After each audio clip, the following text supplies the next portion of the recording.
Welcome to the Three Martini Lunch. Grab a stool next to Greg Columbus of Radio America and Jim Garrity of National Review. Three Martinis coming up.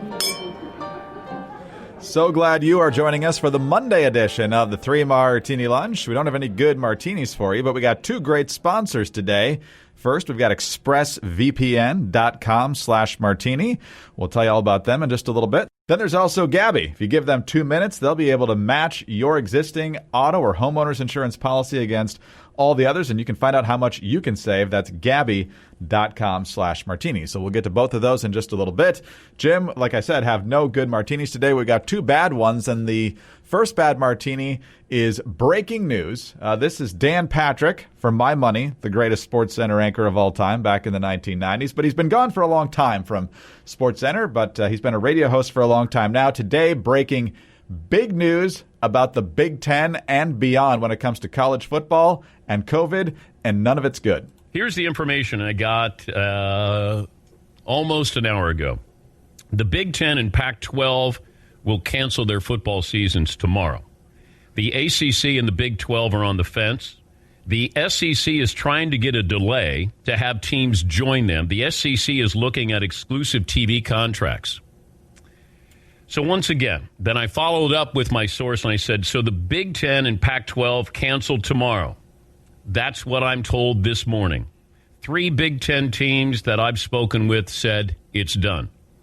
And I followed up by saying, so the SEC might go alone and bring in other schools. That's the latest. They're trying to buy time, according to my source, to see if the ACC or Big 12 will go along with them. So there you go, Jim. For those who are holding out hope for at least a football season on the field, if not fans in the stands, it is on very thin ice. A couple of conferences, as you heard there, hoping to hang on. We don't know if that'll be the case yet. According to Patrick's source, the Big Ten presidents voted 12-2 to not play this fall. Only Nebraska and Iowa voted to play. And so once you have this happening, it's likely to be a domino effect, except for the fact that they kind of isolated themselves a little while ago and saying we're only going to play conference games. So if that's the case, then, well, there isn't a lot of crossover games left to cancel because they already did that a few weeks back. But whether this goes to all of college football, I don't know. Whether it spills over to the NFL, I don't know. Or maybe knowing the NFL, they'll just have games on Saturdays and Sundays. What do you make of this? Well, there's a lot to unpack there, Greg. My first thought is when you call Dan Patrick the greatest SportsCenter anchor of all time, I think at least one other SportsCenter anchor would call you the worst person in the world for making that assessment. Not entirely shocking, and yet the possibility that this could be coming down the pike very soon, deeply depressing, not just for college football fans, but for everybody who wants some additional tastes of normalcy of American life during this pandemic. We'd seen hockey get started. We'd seen the NBA get restarted. Baseball had a couple bumps in the road, but they continue to keep playing the games. Things seem to be generally looking better. But football was always going to be tougher, in part because everybody is bumping into each other all the time. There's just a lot more players on the team, a lot more players on the field at any given time. And as you mentioned, there have been various kind of rumblings in this direction. I think it was over the weekend. It might have been Sports Illustrated that said, yeah, they're probably going to shut down the entire college football season in the coming days. And it's a little surprising, but I think that it's not necessarily a sign that the NFL will similarly fold up shop. I think it's very clear. Look, there's a difference here between professional football players and college football players. Professional football players are generally making, I think the league minimum is something in the neighborhood of like $300,000 a year. And a bunch of these guys are making $1 million a year. And they're being well compensated for the risks that they're taking. We've already seen, I want to say around 40-some, maybe 50-some NFL players say, you know what, I'm just worried about exposure. I've got people in my family I don't want to expose.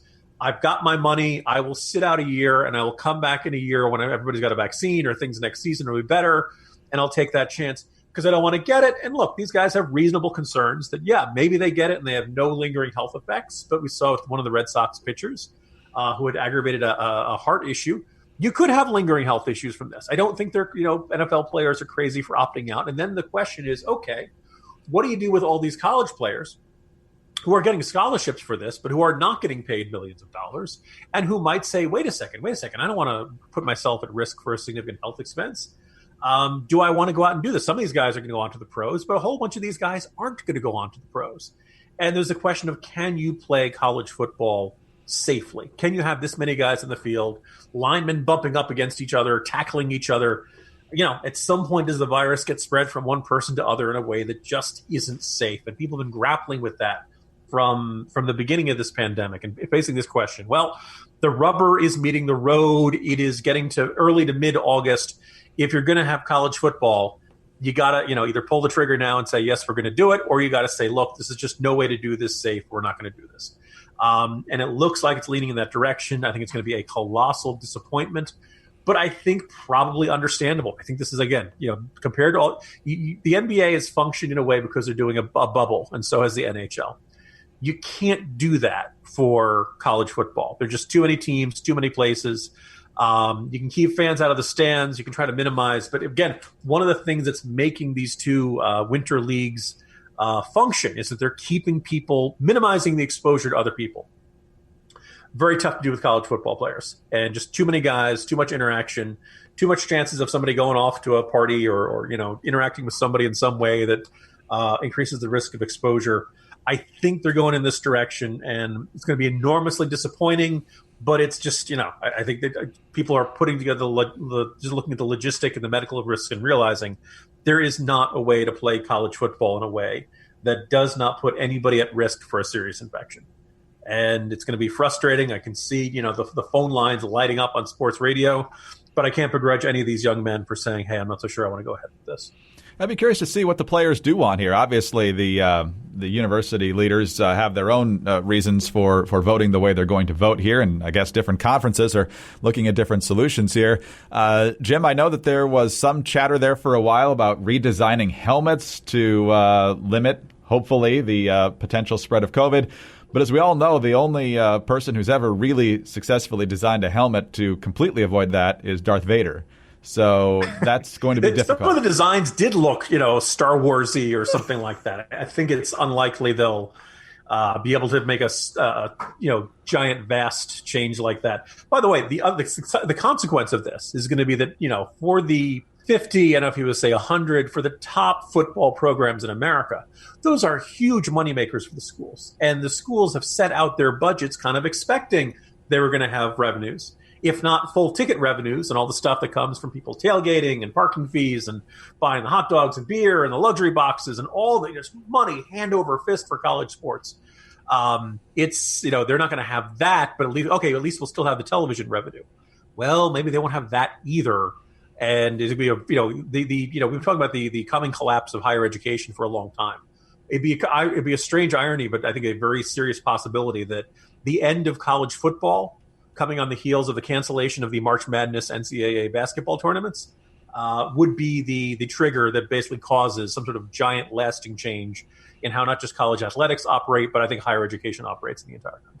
It could be, because you're probably looking at least a delay, if not a cancellation of the coming basketball season again. It's not like they're going to be all excited to throw people into confined environments like that at the start of cold and flu season, if that's what they're still concerned about. So definitely ugly, and it's the other sports that you don't hear a lot about, but depend entirely on football revenue and maybe a little bit on basketball, if that's a big part of your athletic department.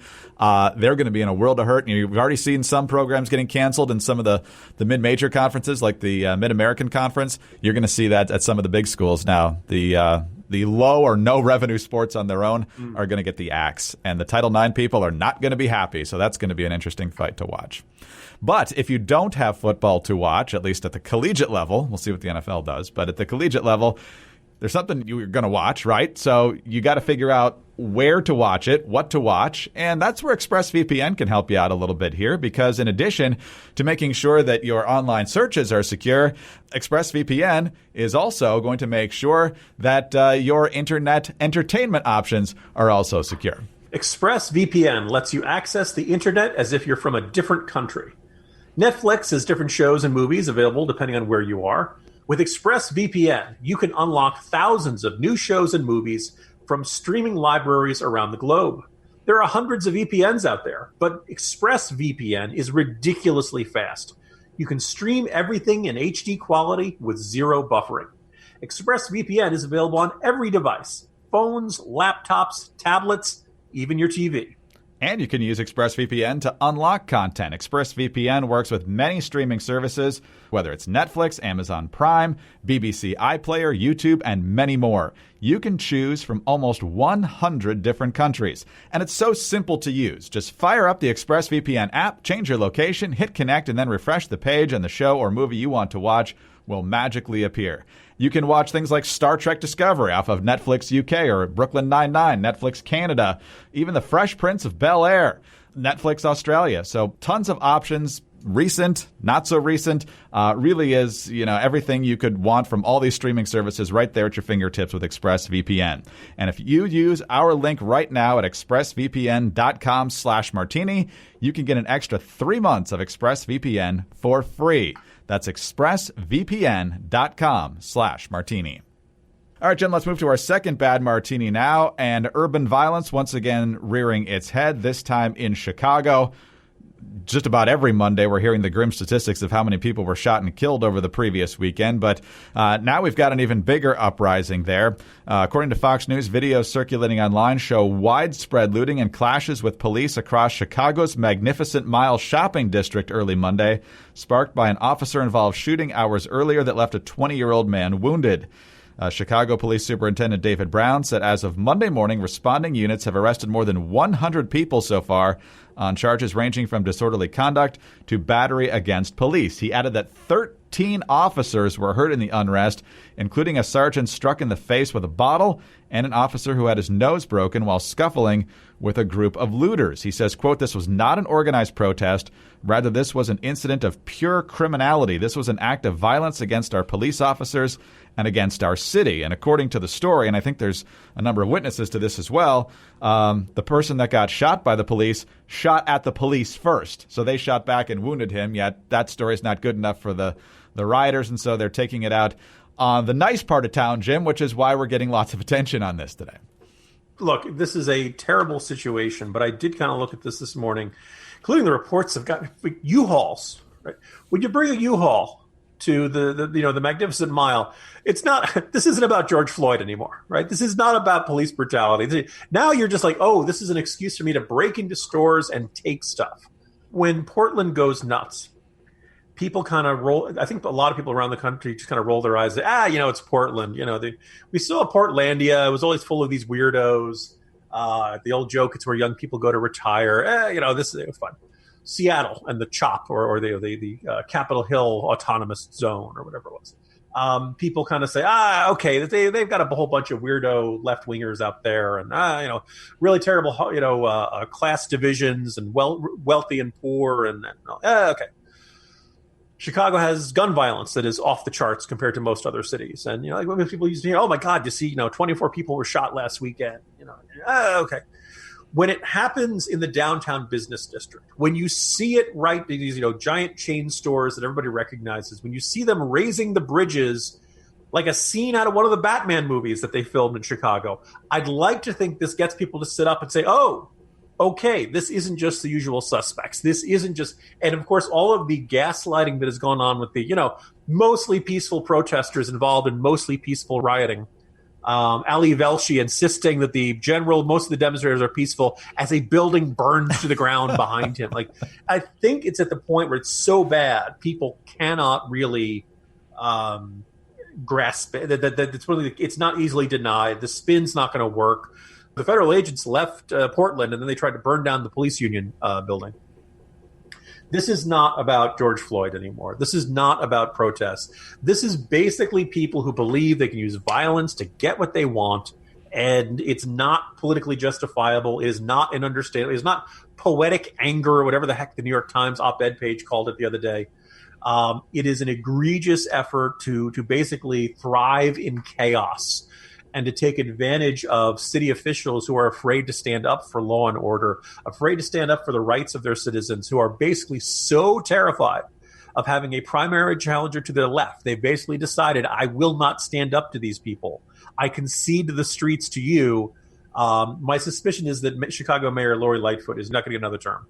That basically you cannot concede the streets to the angry mobs and then continue to be, at that point, why are you mayor? Why are you in charge? What are you doing there? But hey, she's really cracking down on those beach parties, Greg. Yeah, absolutely. Putting up snow fences now to make sure that people don't violate social distancing guidelines along Lake Michigan on the beach. So good to see that she's got her priorities in order here. And it just goes back. I know we've talked about this before. It's not that hard to say we need to take steps to make sure situations like the George Floyd incident don't happen again, but you can't burn down your city. But they can't make that distinction because, just like you said, they're too worried that there's growing force on the left and that they're going to get beat from the left in their next election. And if that's the type of leader you are, then you're not really a leader and you don't deserve to be reelected. But if you're on the Magnificent Mile, breaking windows and stealing stuff and putting them in your U-Haul is one way to save money. But there are better ways out there. But we don't endorse it. It's a bad way to save money. That's right. That's the wrong way to save money. Thank you for clarifying that, Jim. We always have to be careful about that. But there are good ways to save money, and we all want to do that legally, especially now. So when's the last time you looked at how much, for example, you're spending every month on car insurance or homeowner's insurance? Well, now's the time to check out Gabby and see about getting a lower rate for the exact same coverage you already have. Gabby takes the pain out of shopping for insurance by giving you an apples-to-apples comparison of your current coverage with 40 of the top insurance providers like Progressive, Nationwide, and Travelers. You just link your current insurance account, and in about 2 minutes, you'll be able to see quotes for the exact same coverage you currently have. Gabby customers save $825 per year on average. And if they can't find you savings, they'll let you know so you can relax knowing you already have the best rate that is out there. And they will never sell your information, so there'll be no annoying spam or robocalls. And so, as I've said, it's a very simple process. I think there's about 10 little things you have to fill in, but it really just takes a couple minutes because you should know your name, you should know where you live, you should know how old you are, and that sort of thing. And then after you plug in all that information, you link to your existing account. It does its comparisons, and the next thing you know, you see what you're paying now compared to what you could be paying with all these other providers. Now, when I went through it, I was happy to see that I'm pretty good with what I've got right now, so I didn't need to make any change. But like Jim said, it's good to know that. It's good to know that when you stack up against all the others, you've already got a pretty good rate. And as you put in that personal information, it's also really good to know that they're going to protect that info and they're not going to sell it or bother you with those spam or robocalls. So it is totally free. No obligation. Again, totally free to check your rate. No obligation. Take 2 minutes right now to see how much you can save on your car and homeowner's insurance. Go to Gabi.com/martini. That's GABI.com/martini. Gabi.com/martini. All right, Jim, let's move on to our crazy martini now. And as we look at the left and what's happening in the streets, I saw one story, I think it was on Politico today, about how San Francisco liberals have essentially gone mainstream, and with folks like Pelosi being obviously powerful as Speaker in the House, Gavin Newsom, Governor of California, Kamala Harris now possibly being the choice of Joe Biden to be the running mate. But one person who's a San Francisco Democrat is pouring cold water on the idea of Harris being in the number 2 slot, and that would be former San Francisco Mayor Willie Brown. He used to be on cable news all the time, but he's getting up there in age now, so he doesn't make as many public appearances as he used to. He says this to the San Francisco Chronicle, quote, "Being picked for the vice presidency is obviously a huge honor, and if Biden wins, Harris would make history by being the first woman to hold the job. But the glory would be short-lived, and historically, the vice presidency has often ended up being a dead end." He says instead she should try to angle to be attorney general if Biden wins, saying the attorney general has legitimate power. From atop the Justice Department, the boss can make a real mark on everything from police reform to racial justice to prosecuting corporate misdeeds. And the attorney general gets to name every U.S. attorney in the country. That's power, unquote. It's also terrifying to think of Kamala Harris in that position. But, Jim, do you think he's really giving her interesting and helpful career advice, or is Willie Brown looking to avoid a lot of coverage of his affair with Kamala Harris from back in the 90s? There's a 31-year age gap there. He was married, of course, at the time, and I'm not sure that either he or Harris would particularly enjoy having those questions over and over again. Well, let's just say you're having a rough day, your Monday, the week has not gotten off to the kind of start you wanted. Could be worse. You could be Kamala Harris right now. You think you're doing all right. You're allegedly down to the final 2. It's you and Susan Rice, and you're like, and then your morning paper arrives on the stump, It's Willie Brown saying, I don't think Kamala Harris should become the running mate of Joe Biden. And you're just sitting there thinking, Willie, could you just shut your mouth? Could you just stay away? Just hide. Just go on. We're all supposed to be isolated. Go quarantine yourself somewhere. How are you managing to get out and send out these columns reminding everyone of this thing that Kamala Harris and Willie Brown had going on? She has almost never said anything about it, as far as I can tell. So my assumption is either she's embarrassed by it or, for obvious reasons, she does not want further attention on this.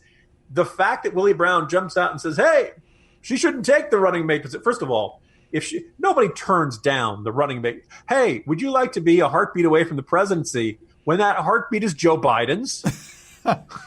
You got a really good chance of being president someday. Like, one of the reasons the Veep selection process is getting such intense scrutiny, and I have a sneaking suspicion one of the reasons it seems to be a bit on the slower side compared to historically. You look back the recent cycles, very often they get picked in July. Not always. Sometimes it goes into August. But Biden's getting to the later side of this, and the sneaking suspicion is that this is a very difficult choice for a whole bunch of reasons, not the least of which being this is probably picking the 47th president. Right now, the polling looks pretty darn good for Joe Biden. And the long-term actuarial table issue for Joe Biden isn't looking great, even if he manages to live for 4 years. And I hope he lives to be 100. I hope the man does fine. That if he does keel over, God forbid, even if he doesn't keel over, he still will probably not be running for a second term. He'd be past 80 at that point. And so the vice president would presumably have the inside shot at being the getting the Democratic nomination and perhaps winning full election himself or herself in 2024. So by that light, this is a really huge deal. And if you're Kamala Harris and that rumor is true that, at minimum, you're on the short list. Maybe it's down to you and somebody else who's never run for office before. That's a really good chance. And I'm sure right now, Kamala Harris, or at some point, if this came to her attention, I think it's almost certain that it did, she probably was screaming at the newspaper or screaming at her internet screen or screaming at the TV screen saying, Willie Brown, please go away, because this is not the kind of attention she needs right now. We'll see if this affects the thinking of Joe Biden, but if you're having a lousy day, trust me, she's probably having a worse one. All right, Jim, so let's say hypothetically that Kamala Harris is the choice.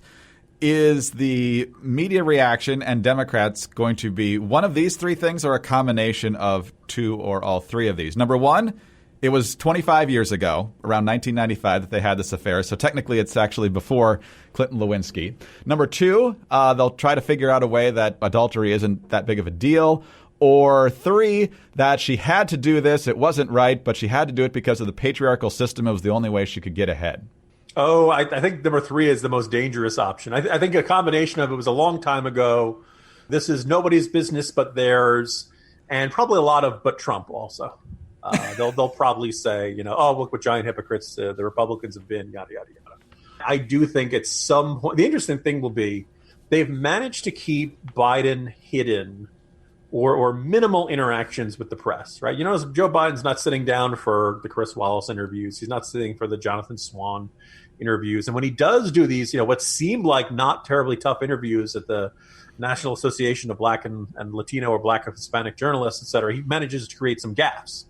And he manages to create some controversies and sounds kind of cringe-inducing in his discussion of racial issues and things like that. You're not going to be able to, so you're like, okay, they're hiding her. If you pick Kamala Harris, there's no reason she can't do interviews. She's in the Senate half the time, right? So there's no reason she should be hiding as well. And so the next question would be, does Kamala Harris get some of the tougher questions and stuff like that? I think, though, if Kamala Harris is the selection, most of the media will simply pretend her entire presidential campaign didn't happen, or they'll alternately tell you she came so close, Greg. She really was gaining momentum, and she just, she ran out of money. Wasn't that the problem? I'm sure she did, but she ran out of money because she was not that good a candidate. That's true. Those two things tend to intertwine. True, Jim. I don't think a lot of the mainstream media have any intention of asking either one of them a tremendous number of hard questions. I think for the most part, they're going to try and throw out softballs and get them across the finish line. But maybe I'm just being cynical. They will, but the great irony with Biden is that, you try a softball. And next what thing you think is a softball, he may not respond to as if it's a softball. So. Yes. When you ask, are you going to reach out to Hispanics, and you get that answer, that means there is no such thing as a softball, which could which could make the last few weeks here pretty fun. Jim, good Monday. See, even though we didn't have any good martinis, actually. But better luck tomorrow. See you then. See you tomorrow, Greg.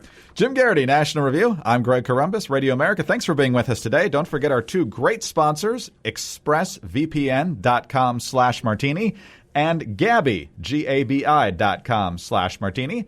Also, please subscribe to the 3 Martini Lunch. Leave us a kind review with 5 stars, please. Get us on those home devices by saying play 3 Martini Lunch podcast. And most of all, please join us again on Tuesday for the next 3 Martini Lunch.